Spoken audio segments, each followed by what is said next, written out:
নমস্কার, দেখছেন fourth pillar with the people. আমি সোফিয়া। রাজ্যের স্বাস্থ্য পরিষেবা এবং মেডিকেল শিক্ষা সম্পর্কে প্রতিদিন যে সমস্ত তথ্য উঠে আসছে তাতে দেখা যাচ্ছে যে একেবারে পুরোপুরি আকণ্ঠ দুর্নীতির পাঁকে নিমজ্জিত রাজ্যের স্বাস্থ্য পরিষেবা এবং মেডিকেল শিক্ষা। প্রতিদিনকার এই সমস্ত তথ্য সাধারণ মানুষকে হতাশ করছে। আমরা আতঙ্কিত। আমরা এই বিষয় নিয়ে কথা বলবো। আমাদের সঙ্গে রয়েছেন বিশিষ্ট চিকিৎসক অভিজিৎ চৌধুরী। অভিজিৎ দা, আপনাকে স্বাগত জানাচ্ছি আমাদের এই আলোচনায়। শুরুতেই যে বক্তব্য আমাদের পক্ষ থেকে যে বক্তব্য আমরা তুলে ধরলাম যে মেডিকেল স্বাস্থ্য পরিষেবা পুরোপুরি আকণ্ঠ দুর্নীতির পাঁকে নিমজ্জিত, এরকম তথ্যই উঠে আসছে। আপনি কি এর সঙ্গে একমত? একমত না হয়ে এই মুহূর্তে আমার মনে হয় না যে কোনো যারা খবর রাখে এরকম কোনো ব্যক্তির উপায় আছে। কিন্তু খুব সত্যি কথা বলছি, গত 1 মাস ধরে যে ভাবনার এবং সামগ্রিক চেতনার এবং মানুষের জেগে ওঠার যে চিত্র আমরা দেখেছি, এবং পেশার মধ্যে আমরা ছাত্রদের, জুনিয়র ডাক্তারদের এবং সিনিয়র চিকিৎসকের প্রত্যেকের জেগে ওঠার যে চিত্র দেখেছি, রুখে দাঁড়ানোর যে চিত্র দেখেছি, তাতে আশা হয় যে এই পাঁক অচিরেই ক্লিয়ার হবে। এবং এই যে পাঁকের যে মানুষগুলো, অর্থাৎ যারা আজকে দাঁড়িয়ে এই যে পঙ্কিল পরিস্থিতি স্বাস্থ্য পরিষেবা ও চিকিৎসা ক্ষেত্রে তৈরি করেছে, অবশ্যই অনেক বড় বৃত্তের স্নেহচ্ছায়ায়, আরো বড় করে যদি দেখেন বিভিন্ন সুকুমার বৃত্তির ক্ষেত্রে, শুধু স্বাস্থ্য নয়, স্বাস্থ্য তো একটা বৃত্তি, বিভিন্ন সুকুমার বৃত্তির ক্ষেত্রেই আমার মনে হয় আমরা খুব একটা লিন ফেজ যাকে বলে তার মধ্যে দিয়ে এ রাজ্যে যাচ্ছি। তো সেই সামগ্রিকভাবে সেই পরিস্থিতিতে দাঁড়িয়ে এটা ভাবাটা আমাদের অনেকের মধ্যেই অমূলক ছিল, আমরা যারা এই পেশার মধ্যে ছিলাম। এবং আমি তো খুব 2-3 মাস আগে পর্যন্ত সরকারি চিকিৎসা আমার এই নিজের জীবনটুকু যতটুকু পারি ক্ষমতা অনুযায়ী দেওয়ার চেষ্টা করেছি। আমরা যারা ছিলাম আমরা জানতাম যে এটা কিভাবে ভেতরে ভেতরে ক্ষইয়ে যাচ্ছে, একটা অদ্ভুত রকমের কর্কট রোগ একে গ্রাস করতে যাচ্ছে, এবং এটা ঘটারই ছিল। আজকে যে বিস্ফোরণ ঘটেছে, মানুষের চোখের সামনে এসে পড়েছে, সেটা কিন্তু বাড়ির মধ্যে নর্দমা তৈরি হতে হতে হতে এক সময় যখন সেটা রাজপথে এসে দাঁড়ায়, তখন সেটা আমাদের সবার চোখে পড়ে। ঠিক সেই পরিস্থিতি তৈরি হয়েছে। কাজেই দুর্নীতির পাঁকে যে ডুবছে এবং ডুবেছে, এটা তো বটেই। কিন্তু আবারও বলছি যে আমাদের প্রত্যেককেই এখন সদর্থকভাবে ভাবতে হবে যে আজকে দাঁড়িয়ে যে সামগ্রিকভাবে আমরা জেগে ওঠার গান গাইছি, বেঁচে ওঠার গান গাইছি, একটা দুঃখজনক দুঃখবহ ঘটনার প্রেক্ষিতে দাঁড়িয়ে একটা দুঃখবহ মৃত্যু কত মহান হয়ে আমাদের ধাক্কা দিয়ে বুঝিয়ে দিয়ে গেছে যে এই পাঁকটাকে তোমরা সবাই ক্লিয়ার করো।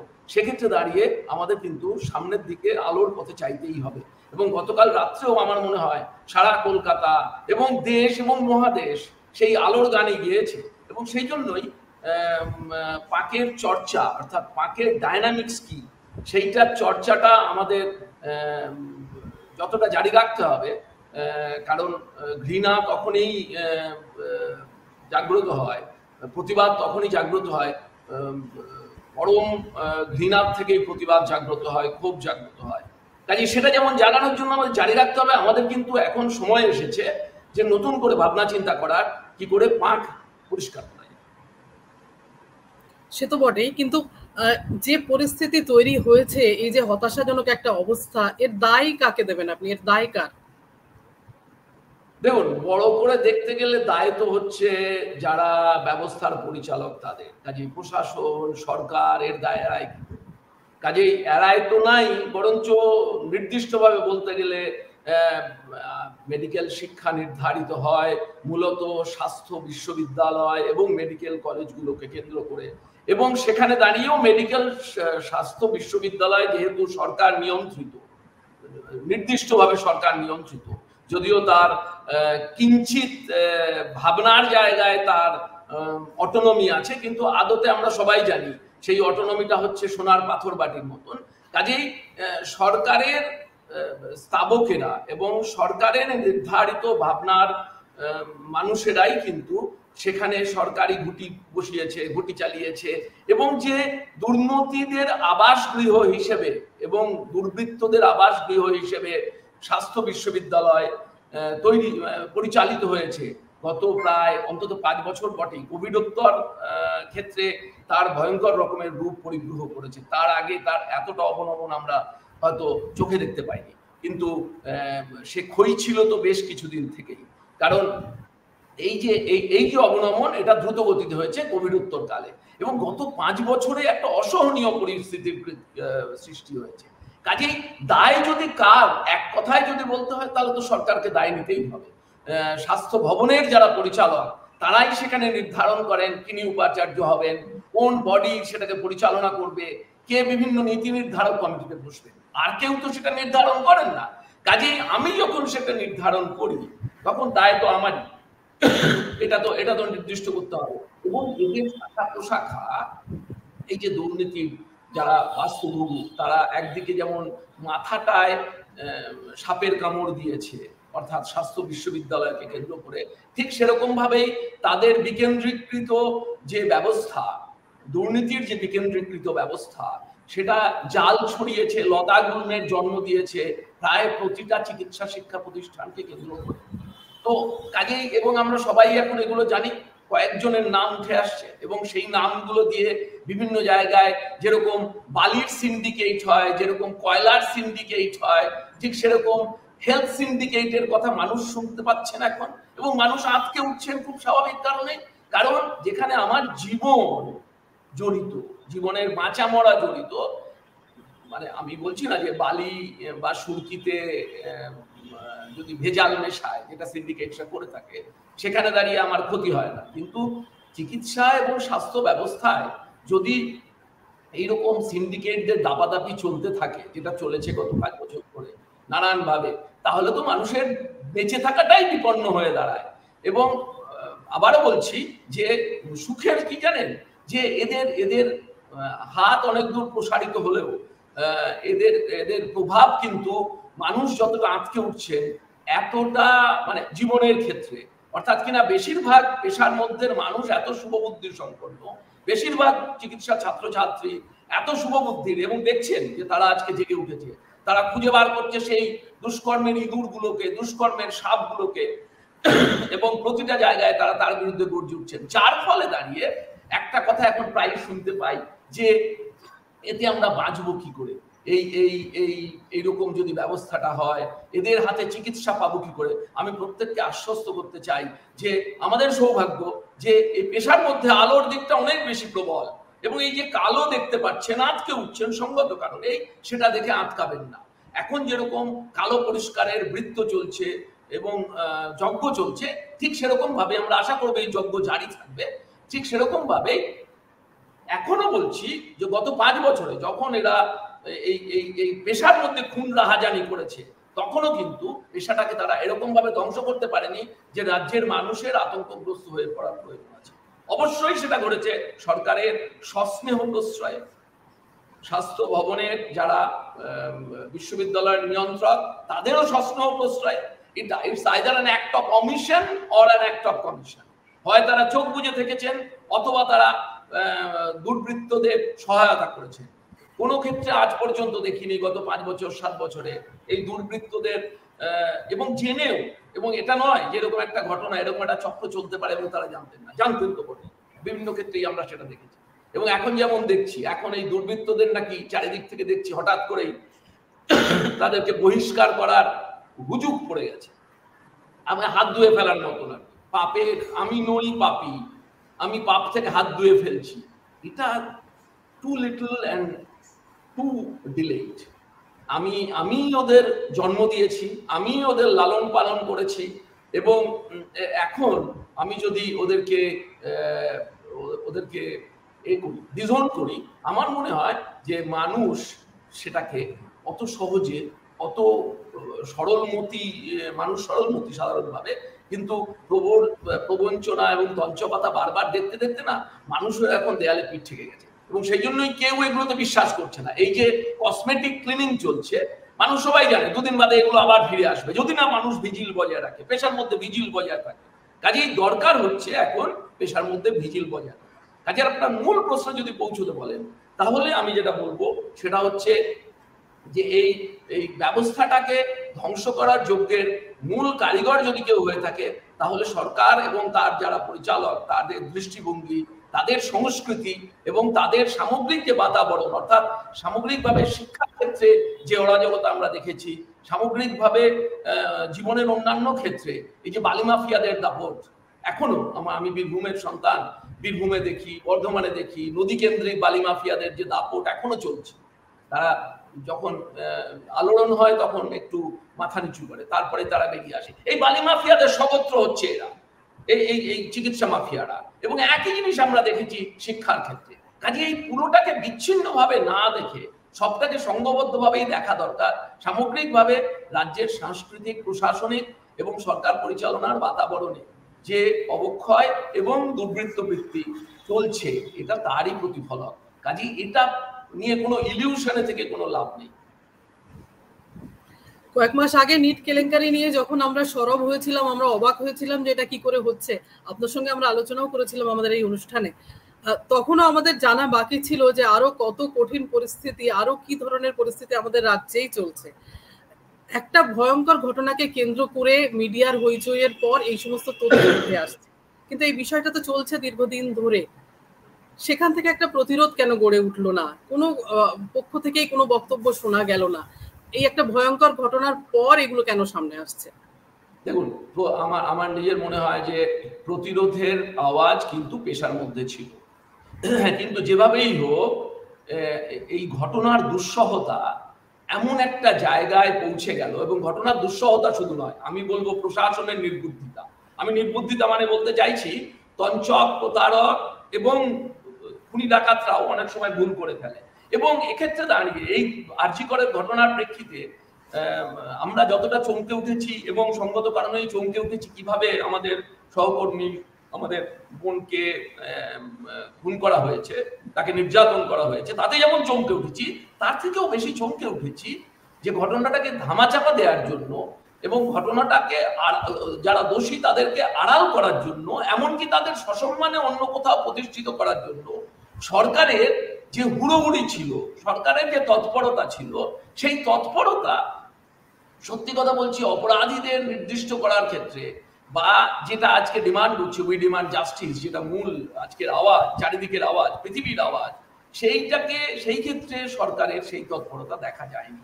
এবং সেক্ষেত্রে দাঁড়িয়ে কেন জানি সবার মনে হয়েছিল যে কেমন একটা দায় সারা গোছে হঠাৎ করে এই লাশটাকে দ্রুত পোস্টমর্টেম করা হলো, কে করলো, এবং সেটাও করলো কয়েকজন মিলে, যারা মানুষ মনে করে, আমাদের চিকিৎসক সমাজ মনে করে, ডাক্তারি ছাত্ররা মনে করে, যারা এই দুর্বৃত্তদের সঙ্গে তাদের সহচর।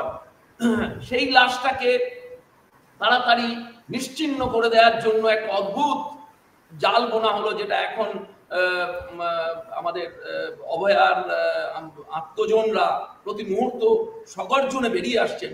ভাবতে পারেন যে এরকম একটা দুঃখবহ ঘটনার পর তাদের রাস্তায় নেমে আজকে বিচারের জন্য প্রতিবাদ করতে হচ্ছে, চাইতে হচ্ছে, এবং এইরকম এটাই সামগ্রিকভাবে দেখতে হয়। এবং তার পাশাপাশি যারা প্রতিবাদ করছিল তাদেরকে যেভাবে আক্রমণ করা হলো 14 তারিখ রাতে, এবং সেই আক্রমণটাকে এমন ভাবে রূপ দেওয়ার চেষ্টা করা হলো যে আক্রমণটা যেন করেছে হচ্ছে যারা তাদের সঙ্গে আছে আন্দোলনের, তারাই।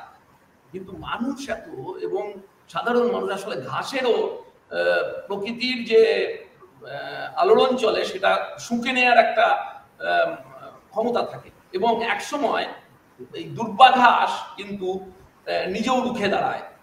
আজকে সামগ্রিকভাবে পেশার মধ্যে এবং পেশার বাইরে, আজকে এটা চিকিৎসকরা আজকে মোমবাতি তুলেছেন, কিন্তু সেটাকে মোমবাতিটাকে মশাল করেছেন সাধারণ মানুষ।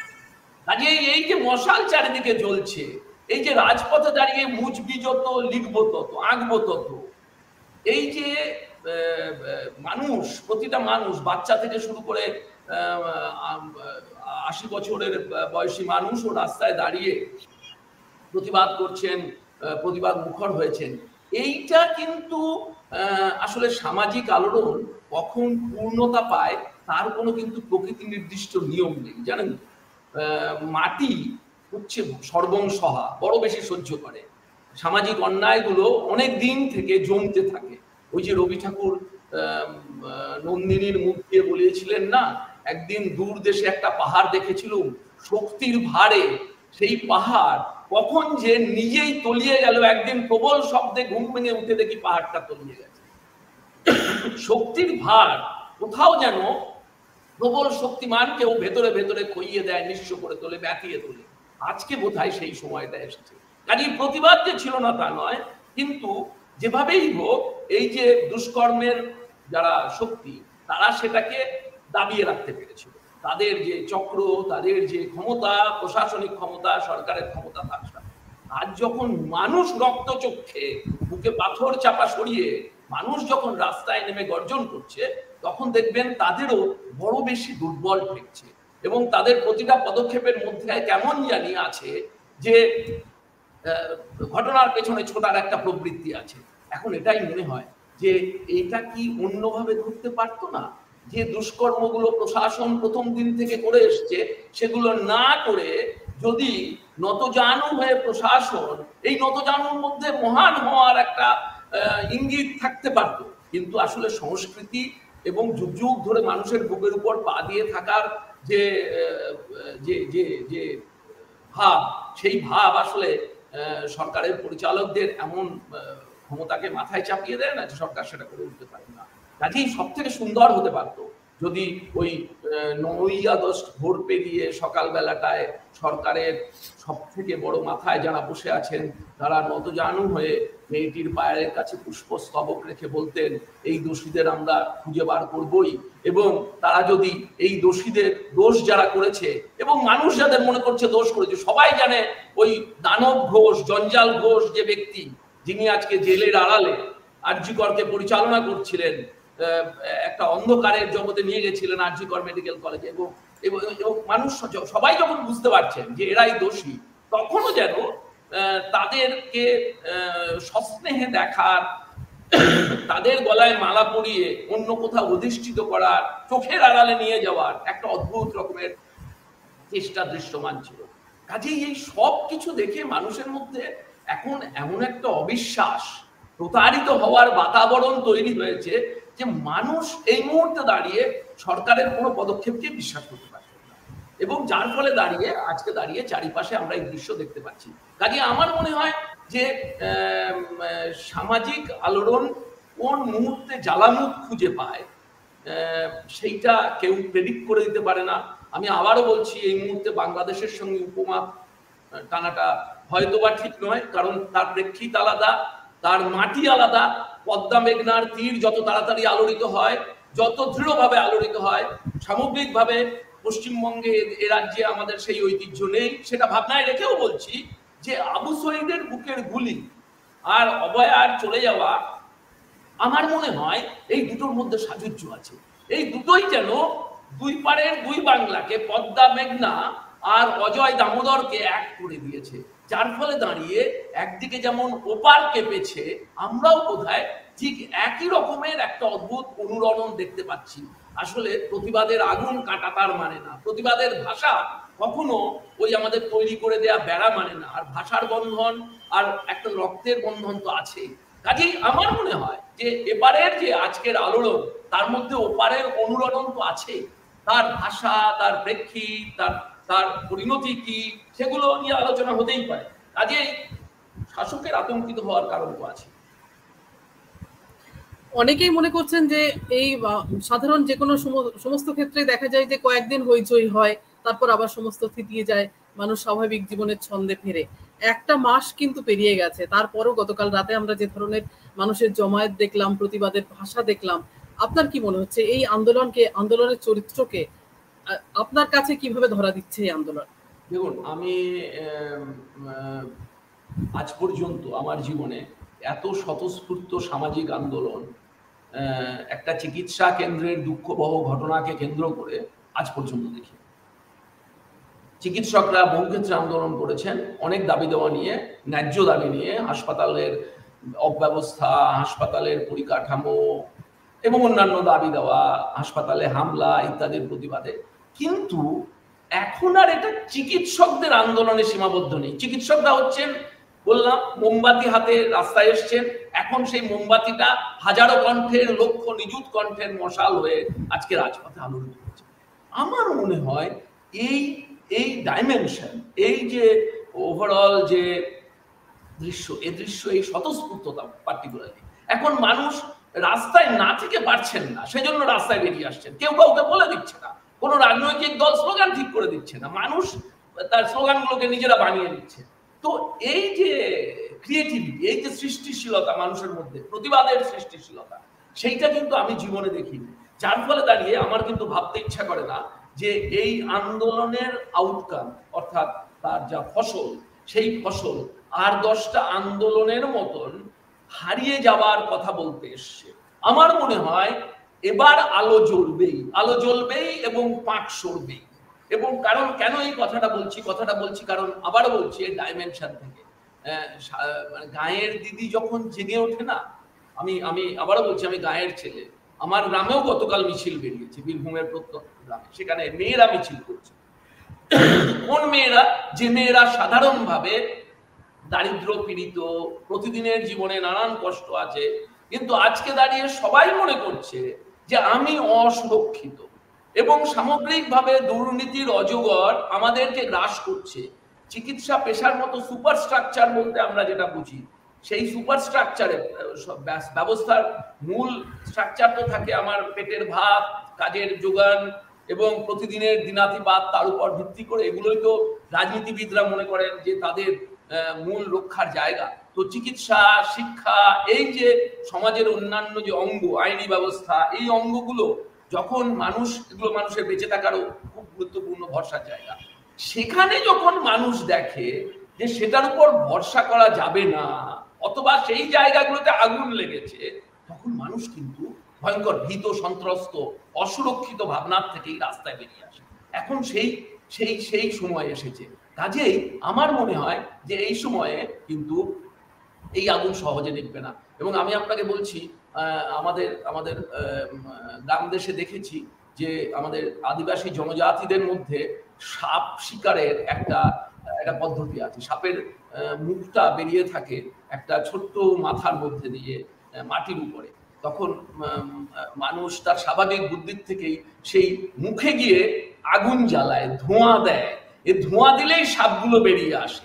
আজকে দাঁড়িয়ে মনে হচ্ছে এই যে আমরা এক একটা জ্বালামুখ উন্মোচিত হচ্ছে, এগুলো সাপের গর্তের মতন, এবং এক একটা জায়গায় গিয়ে বেরিয়ে পড়ছে, এবং মানুষও সেই সরীসৃপ সাপ শিকারে নেমেছেন যাতে করে জীবন আরো সুন্দর হয়। কাজে এটা এত তাড়াতাড়ি এই আগুন নিভে যাবে এবং এর অনুরণন রেখে যাবে না সমাজের অন্যান্য স্তরে। সামগ্রিক সামাজিক পরিবর্তনের ক্ষেত্রে এই ধারণা, এই নেগেটিভ ধারণা বশবর্তী হয়ে আমি এই মুহূর্তে চলতে থাকি। অনেকে মনে করছেন যে এই আন্দোলনকে অলরেডি অন্যান্য রাজনৈতিক দল তারা হাইজ্যাক করে ফেলেছে বা ফেলবে। আপনার কি তা মনে হয়? রাজনীতির প্রভাব কি খুব বেশি থাকছে? একদম মনে হয় না। দেখুন, রাজনীতি বিমুক্ত বা কোনো রাজনৈতিক দলেরই কি মুখ দেখাবার জায়গা আছে এই ইস্যুতে? আমি এই প্রশ্নটার সোজাসুজি উত্তর না দিয়েই বলবো, কারণ রাজনৈতিক ভাবনাগুলো ওনাদের নিজস্ব, যে যার ভাবনায়, যে যার আয়নায় দেখছেন, নিজেদের গান গাইছেন, তারা গাইবে, এটাই প্রত্যাশিত। সমাজে আলোড়ন হবে, রাজনীতি থাকবে না তার মধ্যে, এটা ভাবা করাটা নির্বোধের শিকার। কাজেই আমি আবারও বলছি যে আমি ব্যক্তিগতভাবে মনে করি না যে এই আবারও বললাম, ওই স্বতঃস্ফূর্ত এই আন্দোলন এবং এর মধ্যে কোনো শিখিয়ে দেয়া বুলি নেই, কোনো রাজনৈতিক স্লোগান নেই, কোনো মানুষ ঠিক করে দিচ্ছেন না মানুষকে কি গলায় গাইতে হবে, কি কথা বলতে হবে, কোন পথে হাঁটতে হবে। কেউ মুড়ি চিড়ে পাওয়ার জন্য লাইনে আসছেন না, কেউ 200 টাকা পাওয়ার জন্য, কারণ আবারও বলছি আমি গ্রামে থাকি, গ্রামে মানুষকে মিছিলে যাওয়ার জন্য 200 টাকা করে দেওয়া হয় মাথা পিছু। তো এই সমস্ত রাজনীতির অঙ্গনের যে পচা ভাষাগুলো, সেগুলো এখানে অনুপস্থিত। মানুষ দৌড়তে আসছেন, প্রৌঢ় তিনিও দৌড়তে আসছেন, বাচ্চা সবাইও দৌড়চ্ছে, উই ডিমান্ড জাস্টিস বলতে বলতে। তো এইরকম প্রেক্ষিতে রাজনীতি তার মতন ভাষা নিয়ে থাকবে। তো আমার বারবার মনে হয়, এবং আমি সে কথাই আমার সহকর্মী জুনিয়র ডাক্তারদেরও বলছিলাম, যে আমাদের এটা ভাবাই উচিত নয় যে রাজনীতিবিদরা এসে দাঁড়াবেন না। তারা এসে দুয়ারে দাঁড়াবেন, তারা তাদের কথা বলবেন, এবং আমরা এই গোটা বৃত্তটা ডিপলিটিসাইজেশনের বৃত্ত হতে পারে না। এটার মধ্যেও তো একটা পলিটিক্স আছে। পলিটিক্যাল দৃষ্টিভঙ্গি না থাকলে কেন আজকে দাঁড়িয়ে ছাত্ররা সরকার বিরোধী কথা বলছে? সরকার তো কোনো একটা রাজনৈতিক দলই চালায়। সুতরাং যেটা দরকার আজকে বলার, ইনস্টেড অফ ডিপলিটিসাইজেশন, ডিসেন্ট পলিটিক্সের আওয়াজ তোলা দরকার। যে আমরা আজকে দাঁড়িয়ে এ রাজ্যে যে সমস্যার মধ্যে পড়েছি তার কারণ হচ্ছে সামগ্রিকভাবে যারা সরকারের পরিচালক তাদের যে সাংস্কৃতিক বৃত্ত, কর্ম পরিচালনার বৃত্ত এবং তাদের ভাবনার বৃত্তে আমরা ইনডিসেন্সি খুঁজে পেয়েছি, এবং তাদের মধ্যে মানুষকে দাবিয়ে রাখার, প্রতারণা করার এবং নানান দুর্নীতির মধ্যে নিমজ্জিত হওয়ার অজস্র প্রমাণের মধ্যে মানুষ পেয়েছে। এবং এক্ষেত্রে দাঁড়িয়ে তারই অঙ্গ হিসেবে উদ্ভাসিত হয়েছে চিকিৎসা শিক্ষা এবং চিকিৎসা স্বাস্থ্য পরিষেবার ক্ষেত্রটা। কাজেই ডিপলিটিসাইজেশন দিয়ে কোনো আন্দোলন হয় না, এটাকে ডিসেন্ট পলিটিক্সে আনতে হবে। রাজনীতির যারা মানুষ তারা পাশে পাশে থাকবেন, তাদের মতন করে তারা তাদের মানে স্বীকার করবেন, তারা তাদের রিপ হারভেস্ট করবেন। কিন্তু আমার প্রবাহ, সেই প্রবাহের মধ্যে প্রবাহটা যেভাবে চলছে স্বতঃস্ফূর্ততার সঙ্গে, সরলমতি মানুষকে সঙ্গে নিয়ে সেভাবেই চলুক, রাজনীতি পাশাপাশি চলুক। আপনি বলছেন যে আপনি হতাশ নন, আপনি আশা করছেন যে দুর্নীতির এই ফাঁক ধুয়ে ফেলা সম্ভব এবং ভবিষ্যতে সেই দুর্নীতি মুক্ত স্বাস্থ্য পরিষেবা এবং মেডিকেল শিক্ষা আবারও ফিরে আসবে আপনি আশা করছেন। কিন্তু এই দীর্ঘদিন ধরে এগুলো চলছে জানা সত্ত্বেও যারা এগিয়ে এসে প্রতিবাদ করার সাহস করেননি তারা এখন কিভাবে প্রতিবাদ করবেন এবং কিভাবে সেই পথ বেরিয়ে আসবে? আসলে এরও একটা ডায়নামিক্স আছে। আমার নিজের অন্তত মনে হয় যে যে কোনো পেশায়, শুধু চিকিৎসা পেশার মধ্যেই নয়, সাধারণভাবে 10% মানুষ থাকে চরম দুর্বৃত্ত। আমি যদি 100 জন মানুষ ধরি, আর 10% মানুষ থাকে দেবতুল্য। 80% মানুষ যারা থাকেন মাঝখানটায়, তারা সামগ্রিকভাবে এপাশ তাকান ওপাশ তাকান, এবং কারা উচ্চকণ্ঠ তাদের দেখে নিজেদের জীবনের পথ ঠিক করেন। এবং তাদের সামনে তাদের সেই উজানে নৌকা বাওয়ার প্রবৃত্তি সবসময় থাকে না, যেটা থাকলে আমরা খুশি হতাম, কিন্তু সবসময় থাকে না। যার ফলে তারা এই যে 10% দুর্বৃত্ত এবং যারা উচ্চকণ্ঠ সাধারণভাবে হয় এবং যারা রাজপথ দাপায়, এবং আমাদের পেশার মধ্যেও এরকম বহু মানুষ আছে, তাদের দেখে ভাবেন যে বাবা এদের বিরুদ্ধে যাওয়া যাবে না, এদের বিরুদ্ধে গেলে আমি ভয়ঙ্কর বিপদে পড়তে পারি। আর যারা 10% দেবতুল্য মানুষ পেশার মধ্যে, তারা আপনার মনে পুরিব একাকী গন্ধবিধুর ধূপের মতন নিজেদের পেশার কাজটুকু করেন শান্তিতে, দূরে, এবং এই অবভিয়াসলি রাজপথ থেকে অনেক দূরে থেকে। এরা অন্য গোত্রের। তো 80% মানুষ যেহেতু এইরকম শান্তিপ্রিয় কাজ করতে পছন্দ করেন, অথচ ভীত হন, এবং তারা দুর্বৃত্তদের দেখে তাদের চোখ রাঙানিতে ভয় পান, সেই হেতু এরকম যদি সময় যখন আসে যে এই 10% দুর্বৃত্ত ভয় পেয়ে পরিস্থিতির চাপে, পরিমণ্ডলের চাপে, এবং কালে মহাকালে এভাবেই কারেকশন আসে, তারা যখন রাজপথ থেকে সরে যায়, তখন এই 80% সুস্থ চিন্তার শুভবুদ্ধি সম্পন্ন মানুষ যারা ভয় পাচ্ছিল, তারা সামনে এসে দাঁড়ায়। এখন সেই সময়টা এসেছে। কাজেই আমাদের সেই সময়ের মধ্যে দাঁড়িয়ে কিন্তু বুঝে নিতে হবে যে এতটা দুঃখবহ পরিস্থিতি নয়। এবং আমার মনে হয় যে 80% মানুষ যারা এই পেশার মূল শক্তি, তারা হচ্ছে যে এই গোটা ব্যাপারটাকে ঠিকঠাক জায়গায় পৌঁছে দিতে পারবেন। এই মুহূর্তে যখন আকাশ মেঘাচ্ছন্ন ভাব থেকে সরে গিয়ে আকাশ অনেক বেশি আলো বেরোচ্ছে। অভিজিৎ দা, সাধারণভাবে আমরা সাধারণ মানুষ মানে ছেলেবেলা থেকে এরকম একটা চিন্তা ভাবনা ভেতর দিয়েই বড় হই যে ডাক্তারদের ভগবান বলে সাধারণ মানুষ মনে করেন।